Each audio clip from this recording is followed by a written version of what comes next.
We have a guest today. Yes, we do. We have our guest, Dr. Kerry Neal. Dr. Neal is the founder and chief change officer of Black Love Reimagined, a nonprofit dedicated to fostering healthy love within the Black community and beyond, and to equipping individuals with essential tools for better dating choices. He also hosts and moderates the podcast Urban Birds and Bees, which explores all aspects of relationships and personal development. Additionally, Dr. Neal is a philanthropy executive responsible for securing vital charitable support to advance higher education initiatives. He contributes weekly to the Inland Valley News with an article titled Dope Dating Advice with Dr. Kerry Neal. He has frequently appeared on Messy Mondays, a segment on the popular morning radio show First Things First with Dominique DePrima on KBLA 1580 AM in Los Angeles. Dr. Neal earned a Doctor of Education in Educational Leadership from Cal State San Bernardino, and his research focused on why Black and Latino men often shy away from becoming K through 12 teachers. Dr. Neal's undergraduate degree is in psychology from Cal State Fullerton, and his graduate degree is in leadership and management from the University of Laverne. Dr. Neal is a divorced father of 3 children, Michael, Nate, and Danielle, and of a young teen named Nick, who is in high school and a technology and music producing junkie. So we are so glad to have Dr. Neal to be on our show today. Welcome, Dr. Neal. Amen. Amen. And we are just so happy to have him. And thank you, everybody who put the name of your church in, and we'll, show it on the screen as we're going through. And we want to say thank you for the birthdays as well. We're going to play a clip of our guest, and it's a short clip, but it tells a lot about him. So let's play this clip, and when we come back, our special guest will be with us. So get somebody on the line. Let's talk about Black love. The push to empower minority communities is underway with the ongoing changes we've been seeing from the Black Lives Matter movement. Joining us now is Kerry Neal, a board member with the San Bernardino Valley College Foundation, to talk about his experience being in a leadership role and the need to see more minorities take higher positions of power. Kerry, thank you so much for joining us. Let's get right to it. These last few months have been a time of reckoning and awakening in the United States and really across the globe. So what changes moving forward do you hope to see? What changes do you expect to see?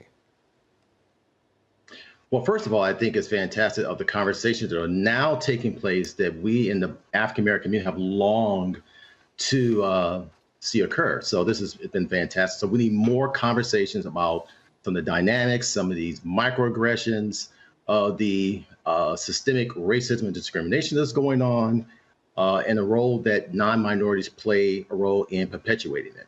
Yeah, and being a board member there, what have you felt personally, and what kind of changes are you hearing from your fellow board members about what needs to change in this environment? Certainly. Well, first of all, I want to say that I am proud to represent ABLE, which is an acronym for the African American Board Leadership Institute, and they exist and they aim to increase active participation of African Americans on governing boards. I think what's important is that there's more African-American representation on board so we can begin to broaden the discussion because all too often non-minorities tend to set the tone and do what they believe is in the best interest for our community, and they're not even connected or involved in our community. So it's incumbent and important for us to be at the table to talk about the variety of things that impact our community. Yeah, I'm sure in getting ideas across, but also just having representation, having people look at the board and see it reflect the population of say, a school or a community as well, right? Absolutely, absolutely. As a matter of fact, as a result of my work with Ably, it allowed me to be in position to be appointed to the San Bernardino Valley College Foundation Board of Directors, where I am championing the educational causes for the underrepresented and low-income students of the region. Yeah, well, let's talk about the Board Leadership Institute. How can people get in touch? What can people do if they find themselves in a position where they need help from the Institute? Oh, absolutely. As a matter of fact, just in time, there's a new board leadership program that's coming up, and that's scheduled for August 6th through the 22nd of August via Zoom, because everything's virtual now. And to register, just go to Ably, which is spelled aabli.org. And feel free to register and be a part of the movement. Perfect. Kerry Neal from the San Bernardino Valley College Board. We appreciate you joining us. Stay safe this 4th of July holiday, and we appreciate the work that you're doing. Thanks so much. All right, thank you. All right. And we know that it is not the 4th of July holiday because it's way too cold for the 4th of July. But we do have our guest with us, who is none other than Dr. Kerry Neal, and he is a relationship specialist. And he founded Black Love Reimagined. And I said, oh, Lord, we need to talk about that. We need to talk about that. Yeah, we do. Yeah, we do. Of course we do. Yes, we do. You are a powerful voice in the conversation around healthy relationships, intentional love, and personal growth, especially in the Black community. As the founder of Black Love Reimagined, a podcast host, educator, and trusted relationship thought leader, your work challenges us to think deeper, love better, and choose wiser. And we're excited to have you to dive into that conversation today. So welcome to the Sande Rose Show. Thank you for having me. It's an honor and pleasure. I can't believe I'm actually on live in person with you guys. This is great. All right. Is he on mute? No. I hear him. Are you on mute on him. the side, Doctor? No, I hear him. I hear him. You know what? I've done that before. Teresa, you just laughing all day. I'm seeing his mouth move and wondering why I hear nothing. I'm watching his mouth move. Thank you. How are you today, Doctor? You might have to repeat that again, because. Oh, I was just saying how it's a pleasure and honor to be here, and I can't believe I'm actually on the Sande Rose Show. Somebody pinch me. This is great. Oh wow, we are so excited. I don't think we've ever had a relationship specialist not like this, and a man to really come and share about love relationships, because it's a difference in men and women. It just is, and how we just approach things, and some things are better coming from a man. It's just a difference. So you founded Black Love Reimagined. What was the moment or experience that made you realize Black love needed to be reimagined? Yeah, so that's a great way to start this. There's this old saying that says, good judgment comes from experience, and experience comes from bad judgment. And so I've had some times in my life where I made some bad choices. As a matter of fact, that one bad choice led to my youngest son being born, right? And it was interesting, the ripple effect of, because it was a relationship, someone I was dating, and I wasn't really being honest. In terms of she was cool, but I didn't really want to be with her. And at some point, she made herself available, and instead of me just saying, look, I'm not interested in moving on, I'm like, well, let me just enjoy myself, and then I'm going to hit the road. Well, doing just that led me to have my youngest son. And then the ripple effect, and that's just like Satan, right? You get yourself and get out of God's will and things like that. and he'll take you a lot farther in that sin And stay and the longer. repercussions. Oh my God, it's crazy. So I had to tell my other kids what was going on. I was teaching Bible study at my church to the singles as well. I mean, it was like the Satan was on my head. And so what happened was, it was interesting. You know, was pretty down. I'm pretty devastated with everything.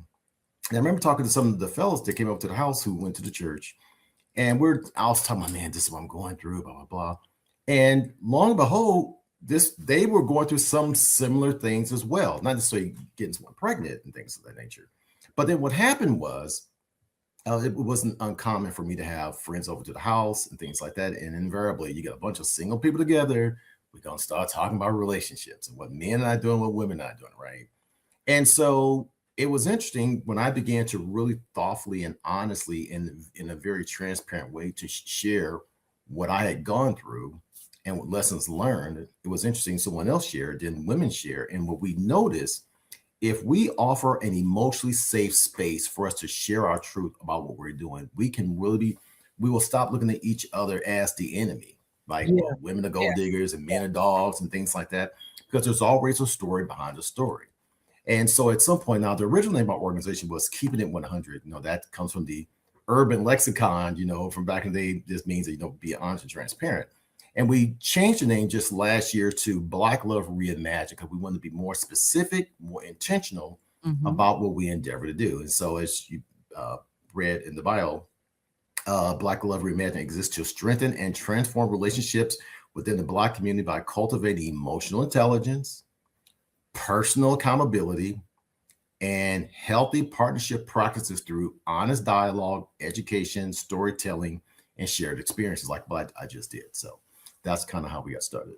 Wow. Because, you know, even when people talk about things like healthy love, which many people think it may be obvious what healthy love is, but it's not. But from your work, what are we still getting wrong about love and relationships? So one of the things that I think that we do, it's interesting. Most of us, you know, who are single and maybe desire a relationship, you're not really dating. You're in trauma patterns. Let me explain what that is. That means that based on some unresolved issues, maybe some that stem from your family, unhealed relationship or whatever it is, typically is driven by and formed through maybe some dysfunction within your family. And, you know, a lot of times we'll blame our parents. Well, a lot of times to really understand what's going on with your parents, you need to understand their parents, right? So it just kind of goes from generation to generation. Yeah. But because that gets unresolved, what we do is the name changes, the situation may change, but the pattern of what we do, the toxicity roadmap stays the same. And so until we are able to address what's going on with that in us, that's the only thing that's going to disrupt that hamster wheel dynamic that causes us to make horrible decisions. And a lot of times, you know, you hear some people say, well, shoes, all Black men are dogs. I'm going to get outside my race. I'm going to get a white man. Well, you think white men are waiting for your dysfunctional stuff as well?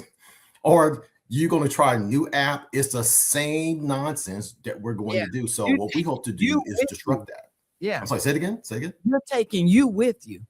Oh, absolutely. Absolutely. So one of the things I think is just really important is for us to really be able to take inventory of stuff, because it's way too easy and convenient to blame the other person. So, but you know, now you said, do you think that people will form trauma bonds? Oh, easily. Well, you know, and become codependent. And so you don't really have a healthy relationship at that point. Yeah. And you know, it was interesting, and unfortunately, and you know, in the Black community, although it's changing rapidly, but you know, we may go to church, we'll say read the Bible, pray to Jesus, go on a fast or something like that, and then you're healed, so to speak, right? And we know that our God is a mighty God and can do all things, anything. But the other thing too, he also told us to work out your own soul salvation with fear and trembling. So there's work that you've got to do in terms of understanding to allow that power of God to work through you And we know that the Holy Spirit is the perfect gentleman. But you know something? The Holy Spirit's going to tell you what you should do. But if you all caught up in your flesh or all up in your trauma, you're going to continue to get the same results. I don't care how much gospel music you play. I don't care how much you shout on beat when that drum hit the right note, or what the case may be, that you'll still be massively dysfunctional, trusting and praying for God to bring you the right person. And the whole time God's saying, I'm trying to deal with you so I can bless you. Yeah. Yeah. And, because sometimes we have to figure out the enemy is the enemy. Right. Right. I love that. I love that. So, and we're trying to make other people responsible for our Happiness, right, when I need to be happy already when I meet you. Right. That's too much of a burden to put on one person. Yeah. People, period. Sounds like you know a little bit of something there. I love this. I mean, it's just crazy. Yeah. It's crazy. And you have to go in, into these relationships the right way, or else you're just going to be messed up. Yeah. So your podcast, The Urban Birds and the Bees, goes beyond surface level dating talk. So what conversations have surprised you the most since you launched it? Well, it's interesting. We just did a podcast. Just as a matter of fact, you go to YouTube, Urban Birds and Bees, you'll find it. And it's called, we've heard of daddy issues, right? Yes. This conversation was about generational daddy issues. So we had the mother, a beautiful woman, 82 years old. And she gave an account of what it was like when she was a little girl and dealing with her abusive father. So in this case, the father was in the home. And the trauma that she endured as a little girl, dad messing around and things like that. So then ultimately went, as she got older, she got married, had a daughter. And while that father wasn't in the home, it's almost as if she mutated that dysfunction and that trauma to her daughter. And so she started making bad decisions and so forth, married multiple times, et cetera, et cetera. And so they were there to talk about it. And so now they're doing a lot better, but they're there to share their testimony. The one relationship expert we had on the panel, his name is Donald Bell, brilliant guy. He used this analogy of, when you go traveling and then it's time to go to baggage claim to get your baggage, right? So, you're waiting for your baggage to come. There's this carousel and everybody's looking to see what bag is theirs, et cetera, et cetera. And then you'll see your bag, say, oh, that's my bag. And then the other person that you're traveling with, say, oh, well, that's my bag, right? So he talked about that as an analogy that we have to be willing to own up what baggage is ours. So being able to identify, this is what I'm dealing with, and to reach forward and say, this is mine, let's work together. Then he went on to say that now, it's not uncommon that bags will be, travel bags may be different sizes. So now there's a distribution of the baggage. So using that same analogy, he talked about, okay, well, this bag is bigger than your bag. I'll handle this one and you handle that one. So in this case, the two people are agreeing that, okay, we both got some stuff. This is how we're going to manage this together and we're going to make it. Then let's say that sometimes, although you agree to distribute the weight of the baggage, there is also maybe you may need to get a cart. And the cart in this sense represents therapy. So to the degree we've tried to do all that we can do with all this baggage, do we need to seek outside help? Do we need to get a cart to get the baggage to the car? Yeah. Or whatever the case may be. So, that's great. That is great. And it's so many people that never acknowledge the bag. Right. They can see the bag going around. Right. And they'll say, that person hasn't got off the plane yet or something. That ain't my bag. It ain't my bag. I don't know.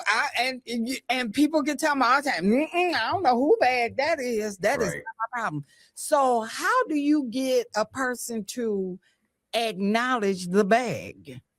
Well, that's very interesting. So, and oftentimes it comes about to ask, I think it's important to ask diagnostic questions, right? Okay. And let me kind of explain that for a second. It is not uncommon that we'll see somebody, we will say they're a great catch based upon their balance sheet, the amount of education they have, material possessions, etc., social standing. Visual. None of those are drivers for a successful relationship. But for some reason, we get fixated on that. I mean, that may have something to do with our over obsession with material things, which is a whole other podcast, or whatever. But anyway, so the thought is to ask things that are more penetrating to really get a sense in how they respond to certain things. So for instance, it's so instead of asking them, what you do for a living, instead of asking, oh, what school would you go to, all this surface stuff that literally has nothing to do with determining relationship success. How about, so what's your relationship like with your parents? What are you passionate about? What are your thoughts about marriage? Do you date just casually? Do you just date recreationally? Or, where's your walk with God? Tell me about your walk with God and how does it influence your relationship decisions? You keep it inward. You keep it inward. You keep it inward. And that's just a brief thing that you can do in terms of getting an understanding. Because you know what? Like me. Say it again. He's not gonna like me. Well, here's the beautiful thing, right? It's not uncommon. I've heard women say, well, I don't want to say all that because it may run them away. Well, trust me, the man that God has for you will welcome and say, Eureka. It will be a Ruth and Boaz situation. Yeah. Yeah. It's like, oh my God, this is what, so I would, and again, too, you can only marry one person. So the people that run away and allegedly, whatever the case may be, you're supposed to go through a process of elimination because not everybody is designed and purposed to be with you. So you do want to be able to be thoughtful about it. I'm not trying to say be all heretical about it, whatever else, but you can, have a great time, talk, and begin to ask those questions. That makes it very clear that you are not concerned with the pizzazz that they can manipulate in terms of their money, fancy dinners, or whatever case may be, or how she may be dressed, how beautiful, how long her hair is, or how well her lace front is installed. We're talking about the only thing that really truly matters, who that person is and their character. Mm-hmm. That's right. Yeah. I was going to say that, those tough questions will definitely scare away the person you're not supposed to be with. Right. And look, and if this appears to be a Christian program, so I guess I can talk about this, right? Yeah. There is a scripture that I love in Galatians 2:20. It says, I have been crucified with Christ. It is no longer I that live, but Christ that lives in me. And the life I now live in the flesh is by faith in the Son of God who loved me and gave himself for me. I think before you get married, start dating, whatever, I think you need to really check out your relationship with God. If you are tight with God and you have made up your mind that you want to live for the King, now you can go out and God will, the Holy Spirit talk to you and say, you know something? No, leave that person alone. Go this way. You know something? And let me say this too. This is also free, right? A lot of times, particularly women will say, the pickings are slim and you can't find any good black men around here. I am persuaded that 95% of women want 2% of men that exist. And they literally ignore the other 98%, right? And you totally ignore the other ones. Or what happens is now we're so caught up into the phones, we don't have enough time to talk to each other, to share, to get to know each other, to even find out if you're attracted to somebody, because all the kids and stuff are on their phone. Yep. On their phone. They don't know. They don't have any experience. Now, you said that there are drivers for successful relationships. What's some of the drivers for successful relationships? So the best predictor of, and you can do research in this and all, they'll say that, and this is any faith, belief, whatever, they studied long-term marriages and they said, what is the one thing that these relationships have in common? I mean, they all maybe have a different religious belief and other practices, but what keeps them together? Yeah. And that is, they discovered it's the way that all these couples had in common, that they found a way to resolve their differences. Okay. They had a plan of action how to do things. I've heard this one podcaster, Tim Ross. You guys may have heard of him, Tim Ross. And he said the number one reason why people get a divorce is not because of money, and it's not because somebody's cheating. The number one reason why people get a divorce because there are unspoken expectations. Now, what's interesting is that oftentimes we come to these relationship possibilities, and there's certain things we're going to keep sequestered. We're not going to be vulnerable. We're really not really emotionally ready. I mean, there's a lot of fanfare in the beginning, but while that's fun and great and so forth, we typically characterize that as the honeymoon period. But at the end of the day, when that smoke clears, it's like we're dealing with two imperfect individuals. Yeah. So if you haven't done the work, if you haven't really made sure that you're clear on what you are and you're and confident in this, okay, I'm in a healthier place. And trust me, if you're in a healthier place, you're only going to really want somebody who's in a healthier place too. Not perfect, but someone who is able to recognize, here are my shortcomings, here's what I struggle with. And so, but something, I think you're on the path of getting better, getting healed, and here's how we can intersect. And then you guys are both in Christ. It can make for an amazing situation. Yes. Accountability is big too. So if you're around other couples who are on their journey and they've sold out for the Lord and they want a righteous marriage situation or a dating relationship, that's huge as well. Do not underestimate the power of koinonia, fellowship with the saints. Because a lot of times folks say, I'm good all by myself. We're good. It gives our privacy. And sometimes that can be the worst thing. Almost in every epistle in the New Testament, Paul always talked about, the fellowship of the brethren, the fellowship of the saints and coming together is huge. You need other believers.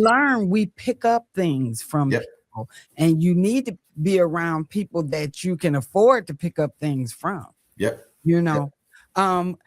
I think one thing, how bad is it that in most of our relationships, it may be 6 months, a year, we're still sending our representative.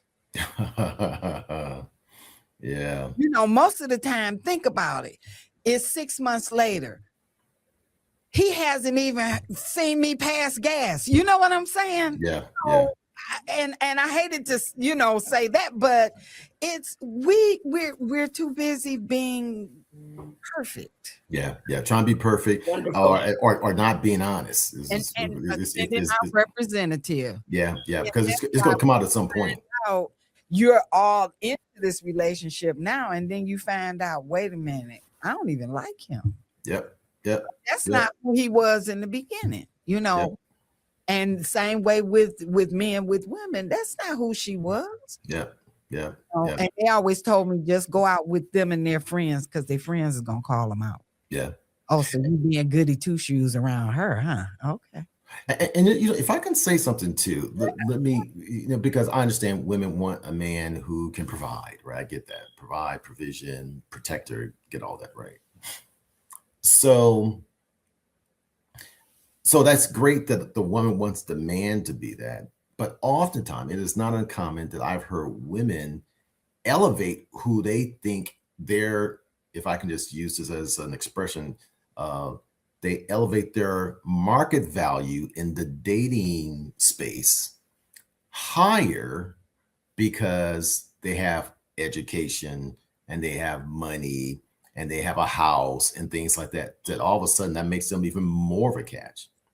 Let me tell you, the man that you desire, that is this protector, provider, and et cetera, is not going to be moved by that. It's nice to have. We want a woman with a submissive spirit, who's feminine and things of that nature. We don't care if she's working at McDonald's.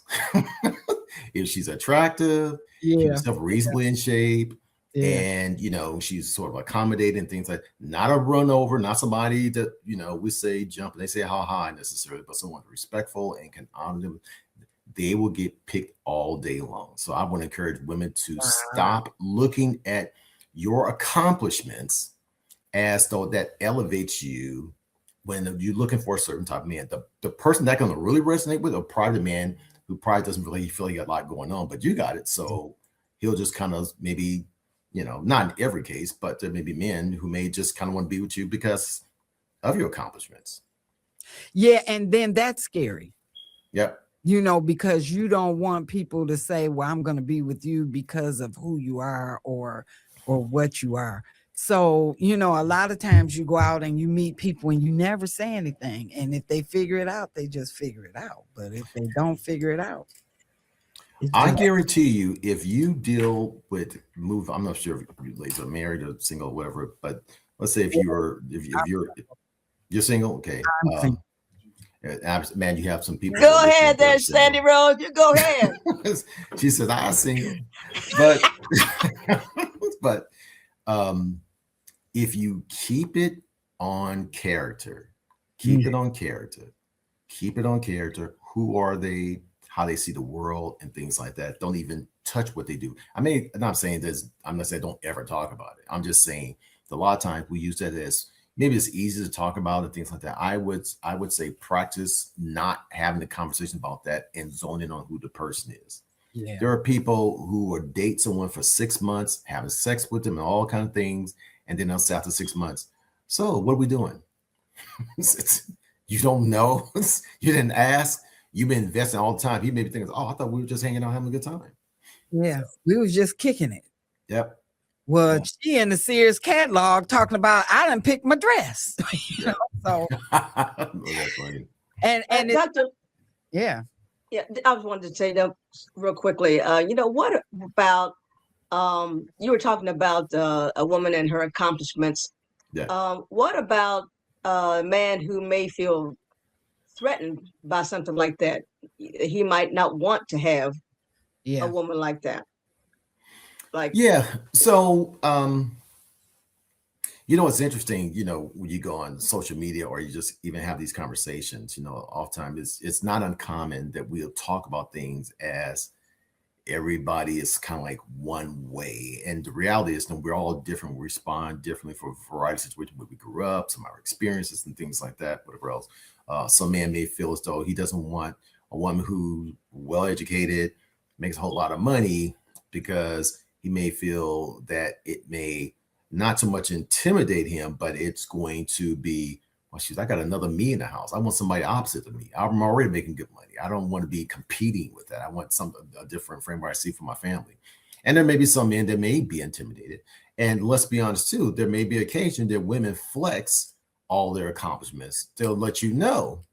It's interesting. A friend of mine, she pledged Delta Sigma Theta grad chapter.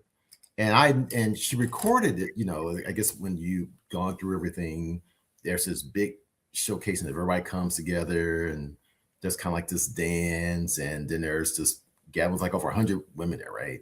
And, it's a part where they talk about what they've accomplished. I have degrees from this. I am the CEO, almost in kind of a brag type of way. I recognize it's private sorority tradition and things like that and whatever else. But I tell you, that trends right outside that little sorority initiation process, and it oozes out in a certain way. And we as men, we sense that. Yeah. And so maybe we are just a blue collar worker and we think that's over our head, or maybe we're just as educated, if not more. And we say, I just don't want to be in competition with anyone. So the other thing I would say is too, if I can add this. If you want to know about men, ask men. Oftentimes, women will make judgments and assumptions about men based upon what they've talked to with their friends, their committees, and other folks like that. Say, girl, this is how they are. And I'm not saying any of that is not true. Some of it may have some relevance. But generally speaking, we as men often feel as though, why even talk? Because when we begin to talk, somehow what we say, how we really feel, when you ask us what our truth is, it gets twisted into something, how we made you feel or how we're being insensitive. So now the conversation has pivoted from me sharing, my reality. Now we have to sort of come back to making you comfortable, and we never get back to me.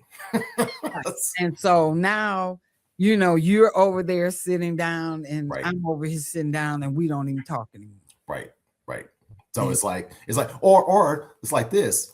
We may talk, but we just are we talking at each other. We're talking to each other, and sometimes we just kind of know there's certain things I'm not even going to bother to. Well, tell me how you feel. Oh, I'm feeling okay. And maybe you're crushed on the inside. Maybe you want to step away from getting fired on the job, but you don't really want to say anything because you say, "What's the point?" Yeah. All you're gonna do is just call me and say, "So you know what? I knew you were no good, or I knew you weren't good enough for that job, or something like that. Whatever it may be." Right. So, and a lot of times, people just want you to listen, and we gotta learn that. Yep. Listen, no judgment. Yep. Just listen. I didn't even ask you for an opinion. I just want to get this out of my head. And you're here, and I want you to share this with me, but I'm not asking for advice right now. Just listen. Yeah. And we have to learn how to be sensitive to one another. And we're going to be so sensitive that we're going to play this song. We're going to go on break. And we playing love songs today. So this one is Can't Help But Love Him. And this is the Detroit chapter, Gospel Music Workshop. We've got Pam on the lead, and we'll be right back after that. Get somebody, get your husband, your wife, your spouse, somebody online, because he is talking some good talk. All right, so come on back, and so you can hear I made you a pastor. Dr. Kerry Neal. He's not a pastor. Yeah, that's what I'm saying. I love God, but not a pastor. I'd have made the man a pastor. All right. We'll be right back after this. I want to ask now, Dr. Kerry, did that bring my real estate down? No, not at all. You're good. No, you're totally good. No, not at all. Oh, okay. You're the Sande Rose. You can't. You're only appreciating. You can't depreciate. Oh, thank you. We've got some people on, and Mama Florence is on, and let's set this back up. And Mama Florence is 93. I think she's 93 years old. She said, my husband and I were married 61 years when he died. You talk about opposites attracting. That was us. I was a church musician, and he played in nightclubs. I asked him why men wanted a church woman and not barflies. He said that they wanted the best. He never interfered with my travels and rehearsals. The strange thing was we met in high school, worked for the government at the same time, but he went to the Air Force, but when he came back to the same job and we got married, he never wanted me to. Okay. But now we've got a situation here where there were two opposites. She was a church girl. He was in the nightclubs. So does that tend to work out, or, it could or it couldn't? Well, okay. So this is what I'll say, right? And then we have another relationship expert here, because Richard and Wilma, they've been married. You've been like 30, 40 years, bro. 100 years. Yeah. 40. Like that. Yeah. So got a successful NFL quarterback, grandson out of it, and everything. It's a beautiful thing. Yeah. So one thing, we can talk about theoretically what people should do, what makes a relationship work. At the end of the day, the relationship is your relationship. You make the rules and the standards that make the relationship move forward, right?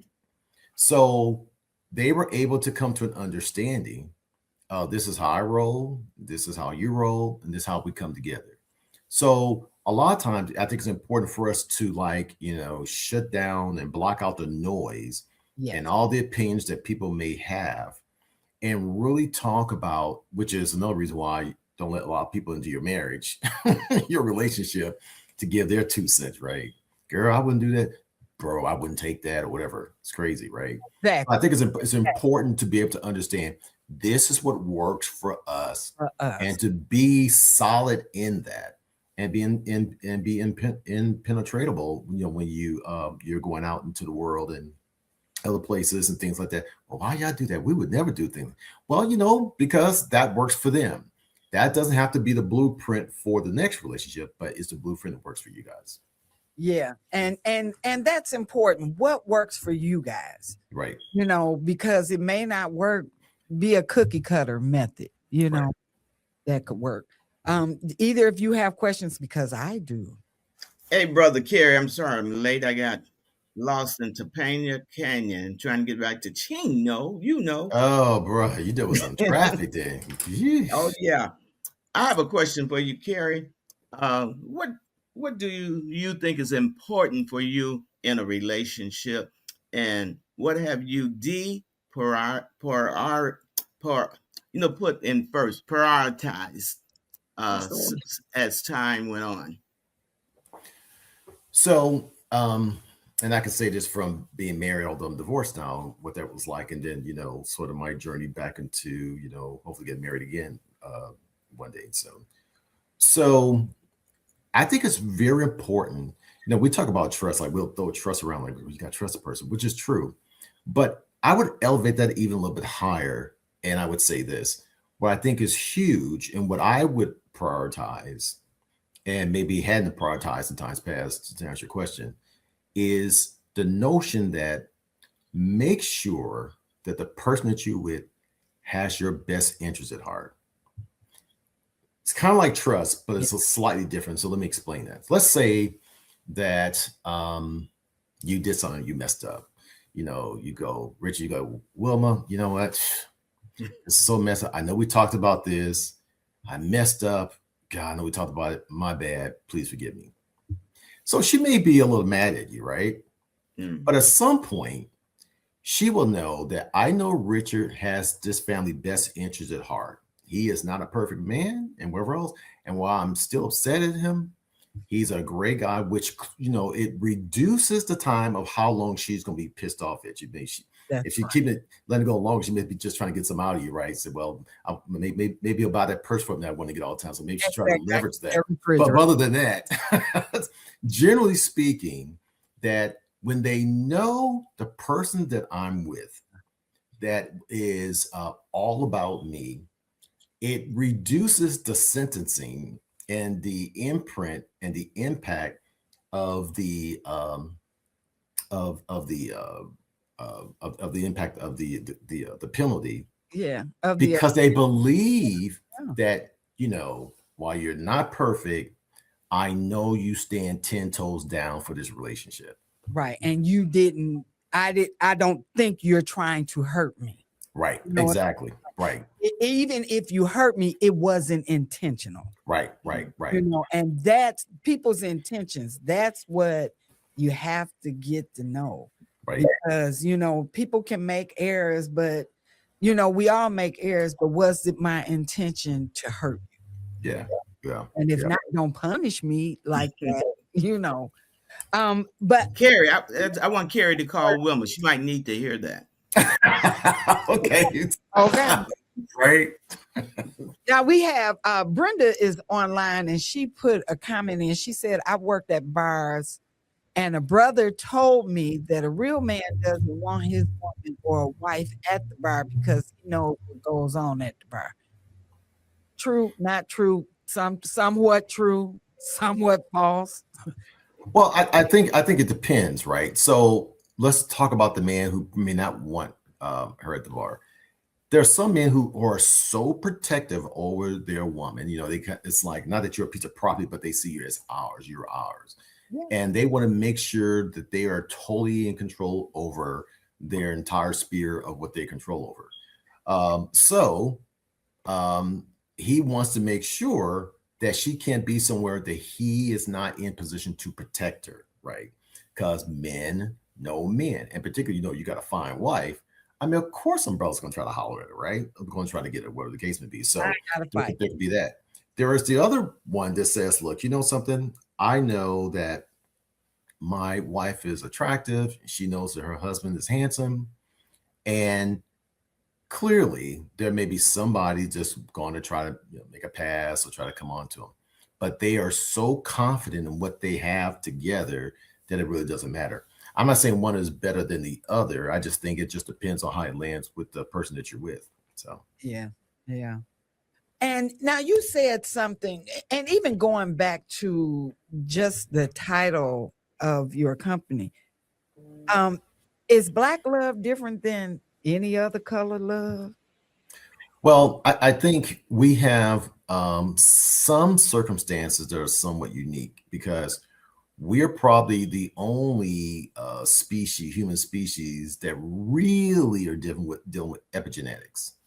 And so epigenetics is the historical passing of trauma genetically from generation to generation. So we're saying that when the transatlantic slave trade took place, and while our ancestors were raped, beaten, humiliated, dignity taken away, I'm not sure that there's ever been a time that there's been an acknowledgement by the government that said, what can we do to provide widespread mental health resources based upon the historical impact?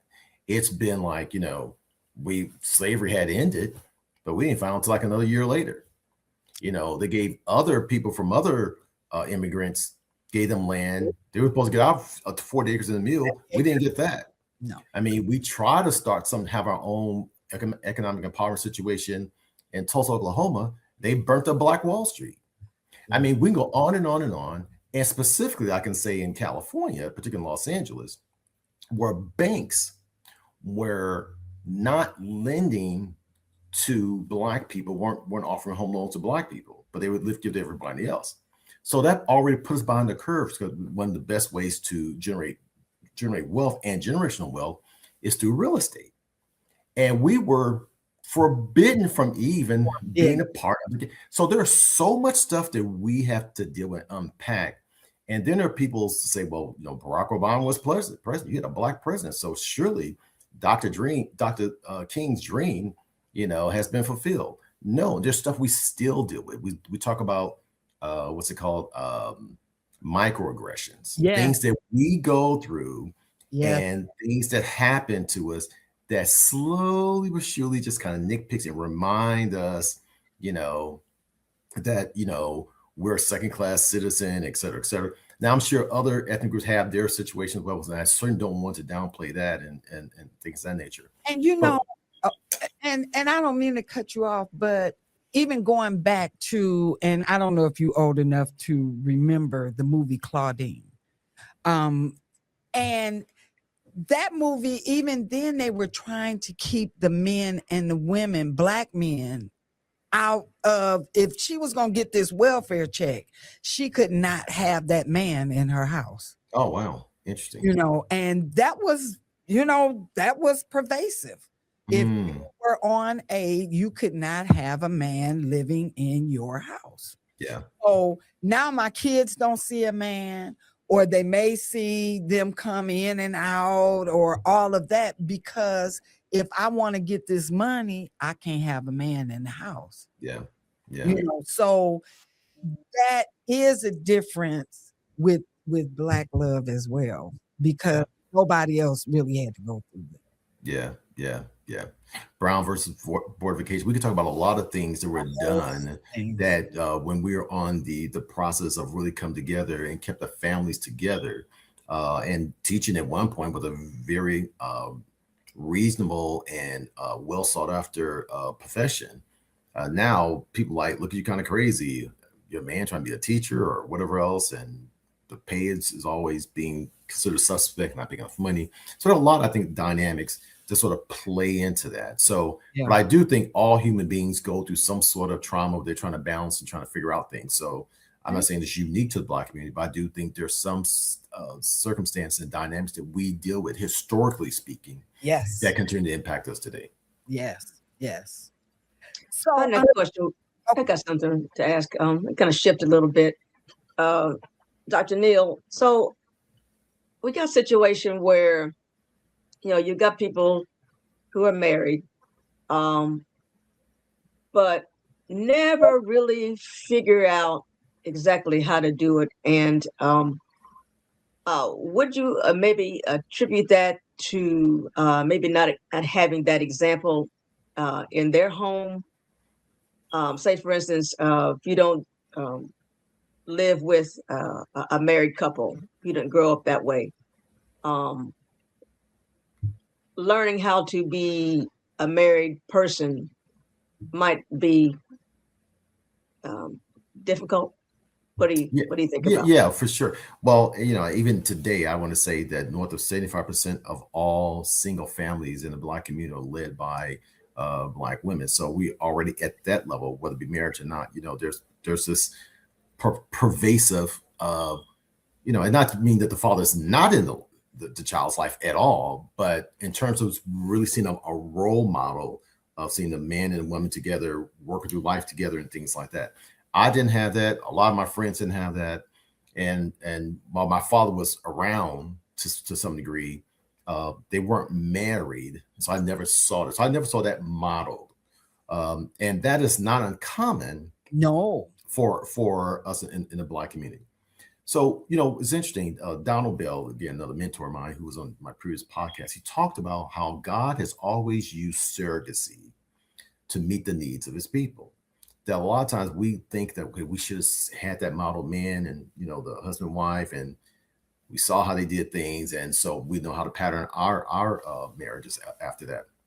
But oftentimes, he said even Christ was a surrogate for us as well. I mean, he died for our sins. We didn't have to die. He died for our sins, right? So it's not uncommon for us to be able to understand that those who have had successful marriages, no different than what I'm doing, right?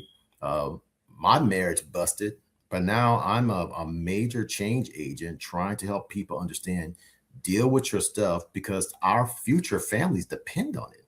It far exceeds a dating experience or who's going to pick up the check or what I'm going to wear to dinner or, whatever the case may be, that frivolous things that we kind of get stuck on.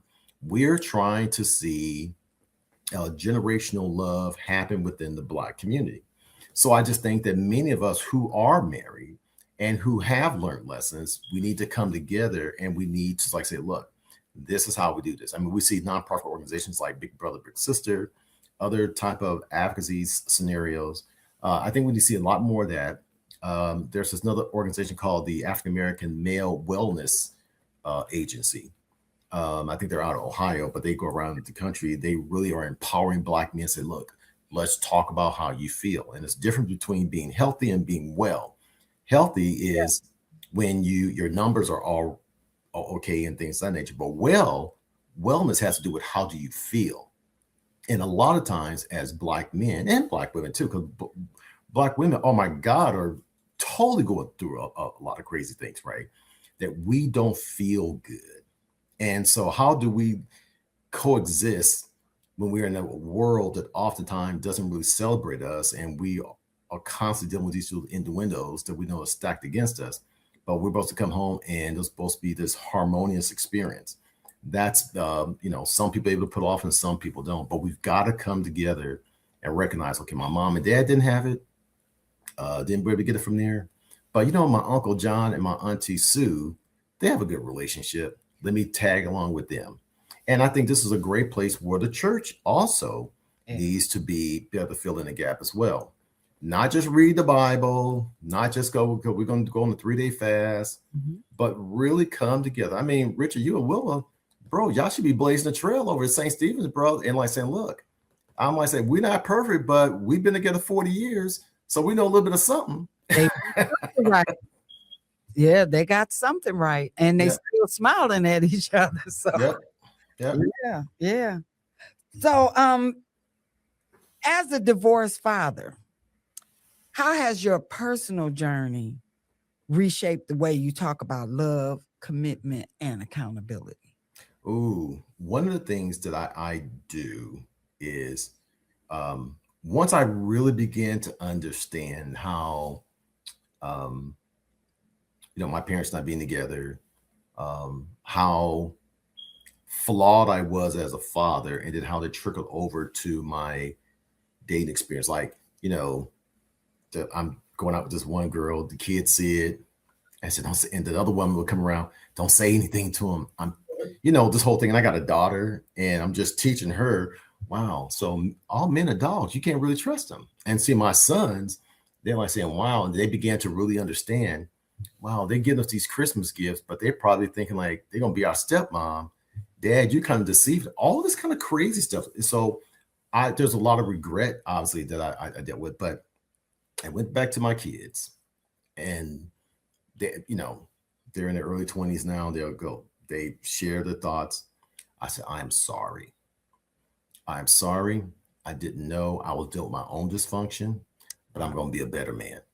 Wow. And what's interesting is funny, I was talking to my daughter, and she could say, you know what? I can actually see your growth, which was great. So, and even my young son too, dealing with some other personal stuff as well. And he said, Dad, I can see you're definitely getting closer to God.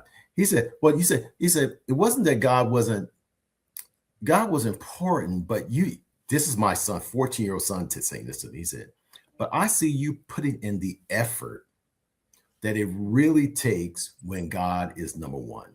Wow. I am quoting him. So I think there's no magical formula to this. It's just, I messed up. I wish I would have done better. I let them talk. I'm not defensive. I sit back, and it was hard. Yeah. And I took it in. I said, you know what? But I'm going to be better.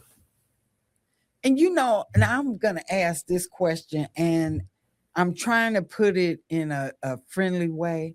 Yeah, no, keep it buck. Go ahead, just shoot. Where does sex come in? Into a relationship? Can you go too soon? Can it end up revolving around that, and that's all you have? Or, where if we're dating, do we dare venture off into that? Or, do you keep it celibate? Yeah. So, certainly God has created sex in such a way that something we keep coming back to, right? Oh, yeah. So, you go back. And so as much as you may try to pray and things like that, you will still have those urges, right?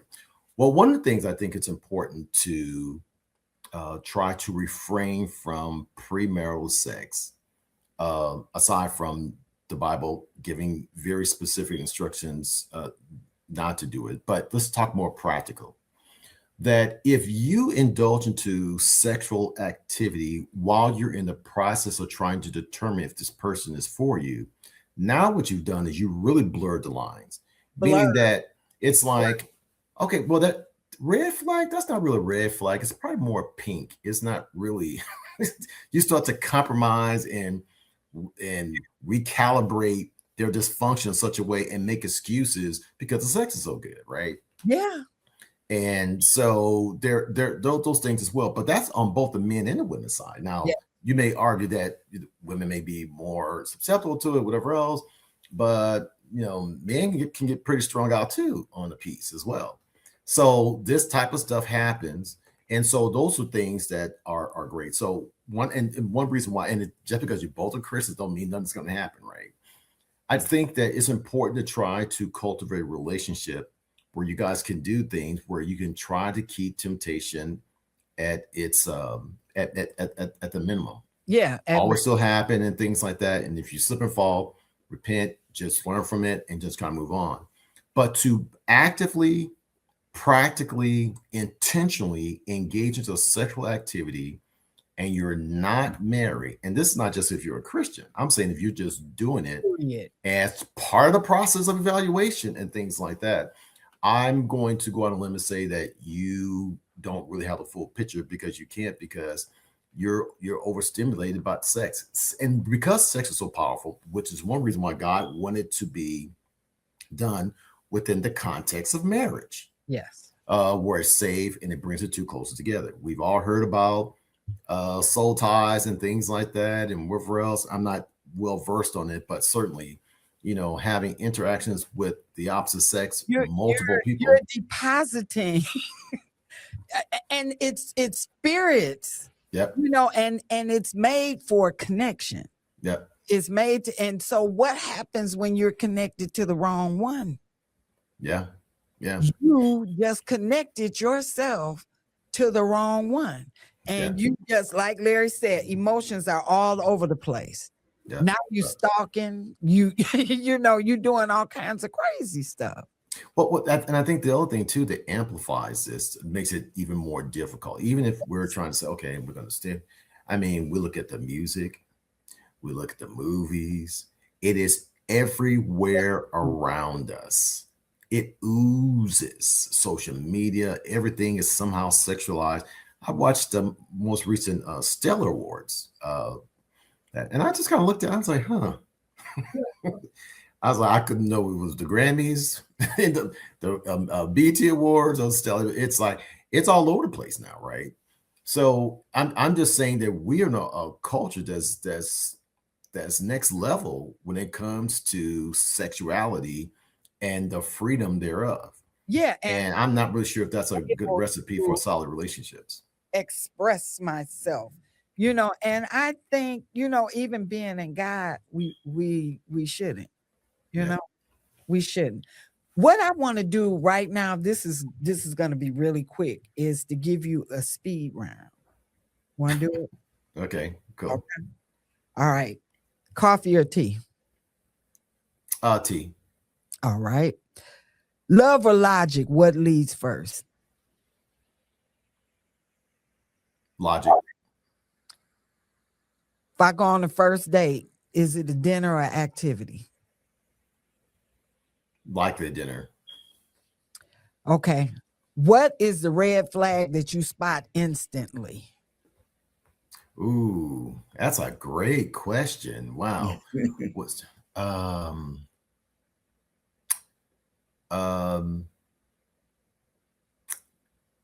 is the toxicity of their personality. Okay. Yeah. All right. One word to describe healthy love.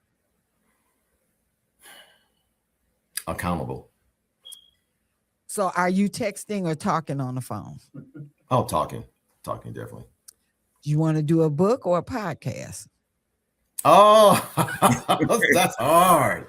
Because I'm in the midst of writing a book and to get up. But you know what? I love podcasts, so I'm going to say podcast. All right.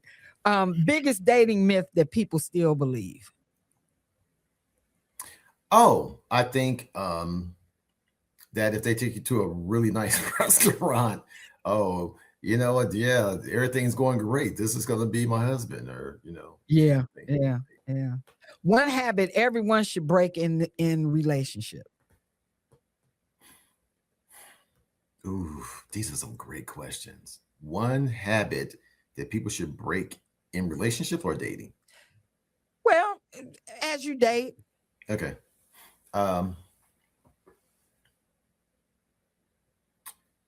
Never assume, ask questions. Okay. That's good. So last question, fill in the blank. Black love is amazing. Yeah.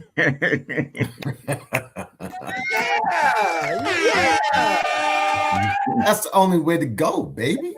Hey. Jeez. I like that. Teresa or Richard, you guys have questions?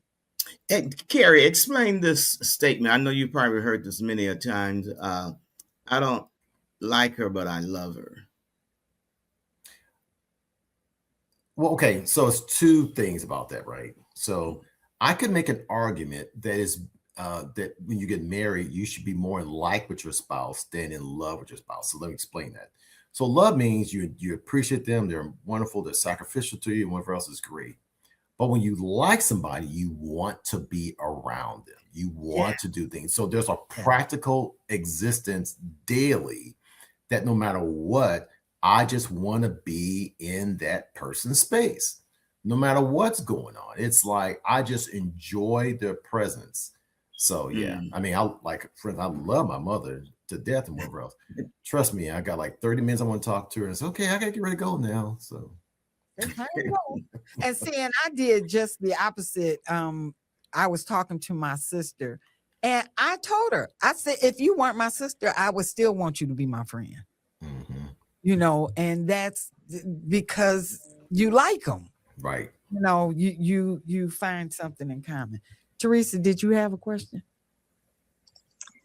I guess when you were talking about the way people are feeling, my question is, how do you describe or define what a person really should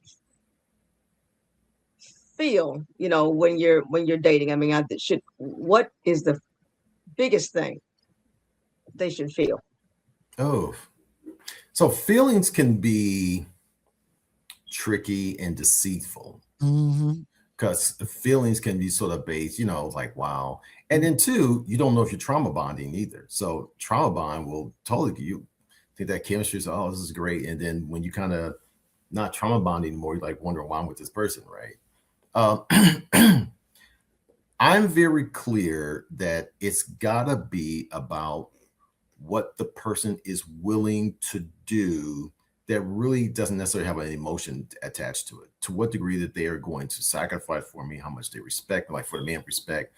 You know, I heard this one relationship expert said, I totally agree with it. She said, women don't want respect. Women want to be adored and cherished. They Yeah. think it's respect, but it's being adored and cherished in a relationship. Men want to be respected. So, and I think to the degree that that dynamic is going on, and there's a healthy substance of that, because that's what's going to carry the relationship over the years. And Richard probably could say, first of all, that while, you know, he and Will they make a phenomenal couple. I can imagine over those 40 years, it ain't always been peaches and cream. Yeah. So you are feeling like you were in love, right? So, Right. Wow.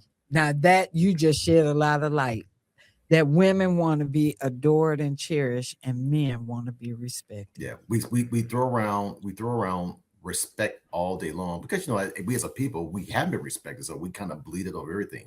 But if we could somehow isolate ourselves from the trauma that we've gone through in our country, or whatever else, at the end of the day, women want to be loved, adored, and respected. I mean, loved, adored, and cherished. Yeah. Men want to be respected, not women. Yeah, that's what you're really saying. If you love or you adore me or you cherish me, we good. Yeah. Yeah. We good. We are good. Matter of fact, she has said, this relationship expert, she said, don't ask women what they think. You ask them how they feel. When you ask them what they think in the context of relationship, not just business. But if you ask them what they think, you're putting them into their masculine. You want to keep them in their feminine and say, well, how do you feel? Because how they feel is their reality, even if their feelings don't really match reality, which we as men would get logical and we'll say, well, that don't make sense. It's such no. That don't have to make sense. Ask her where she is right now. And I also heard this other person talk about how men, what we'll do is we keep counts, for instance. Well, I've taken care of you for the past 10 years, so of course I love you, right? And so maybe she may wonder, well, do you love me today? Well, how can you say that all these years? No, you don't get it. No. It's at the moment, her feelings, how does she feel right now? And the moment that the man understands that, jackpot, it's like she is, you know, men are not hairy women and women are not like men. They're a very different creature and God designed us this way. So we tap into who they really are and how they function and so forth. It's a beautiful thing. Wow. That is amazing. Now that was insightful. But everything you said, so many notes on this page because you've been just, just giving stuff. We've got to get you back. I have not even scratched the surface, and people are kind of quiet because they're listening. Nice. Yeah, they're listening. They are listening. Nothing wrong with listening. Nothing wrong with listening and learning. And that's what we do. We appreciate you coming on. We'll do our round robin and we'll let Richard, since he was the last one in, we'll let him have the first remarks. Don't tell everybody that, Sandy. I won't tell everybody that. You were just the people who listen. But then we'll have Teresa, and then Dr. Kerry, we want you to give our closing remarks for today's show.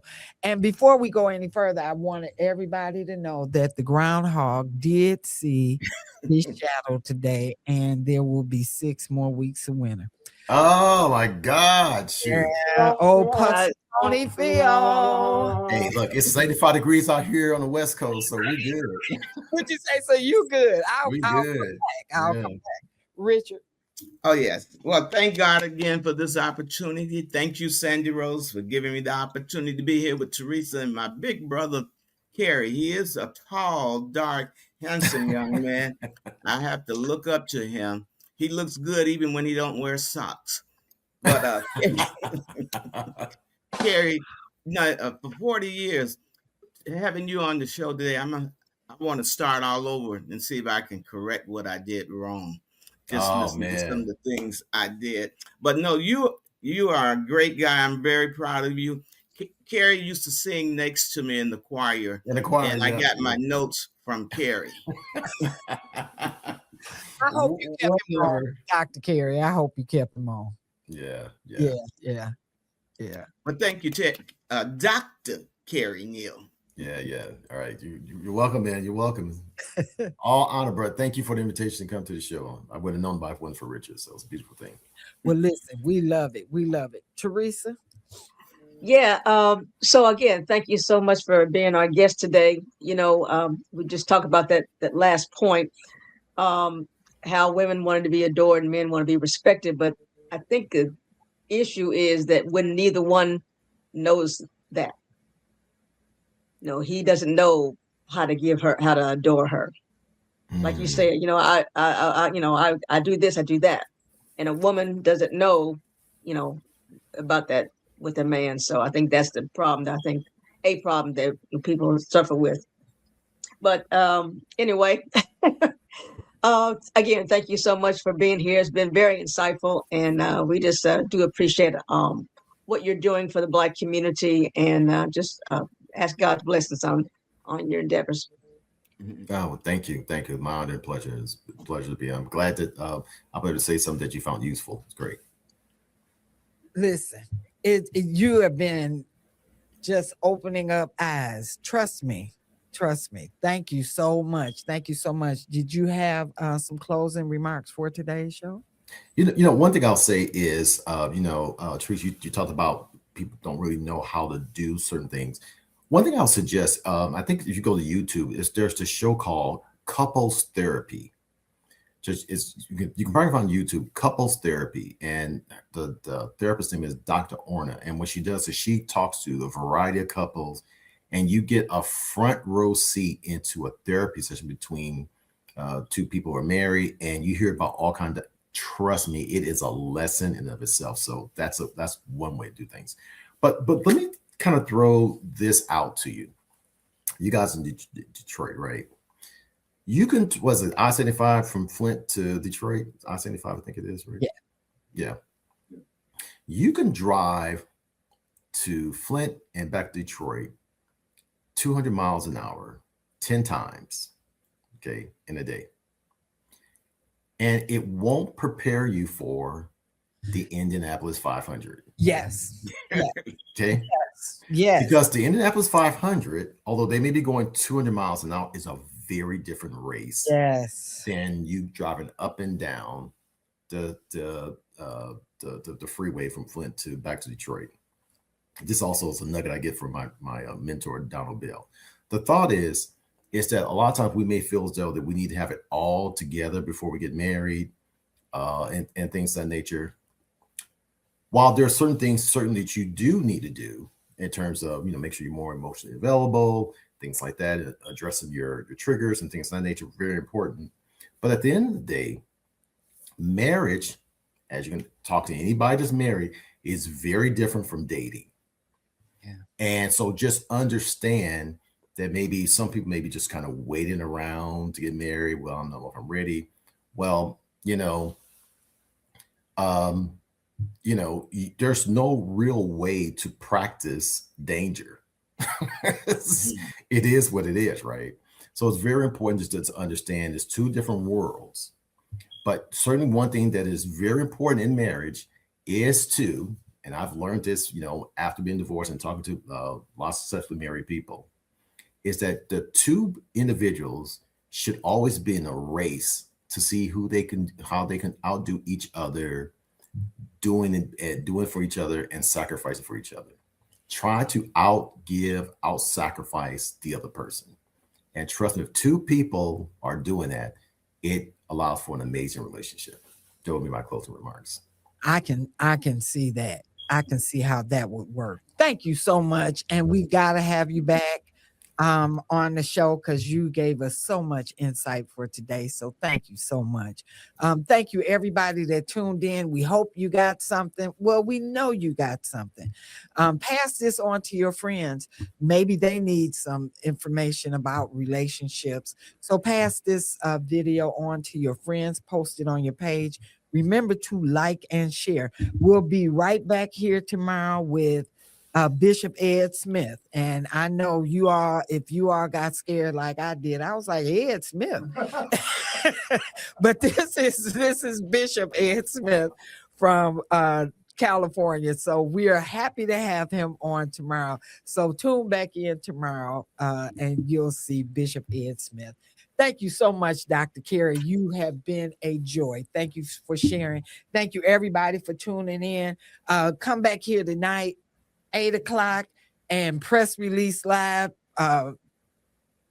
Prophet Keisha, everybody, Prophet Tiffany, everybody will be here tonight. So they coming back here praying. So come on back here at 8 o'clock. We thank you. We love you. And there's absolutely nothing you can do about it. Night, night.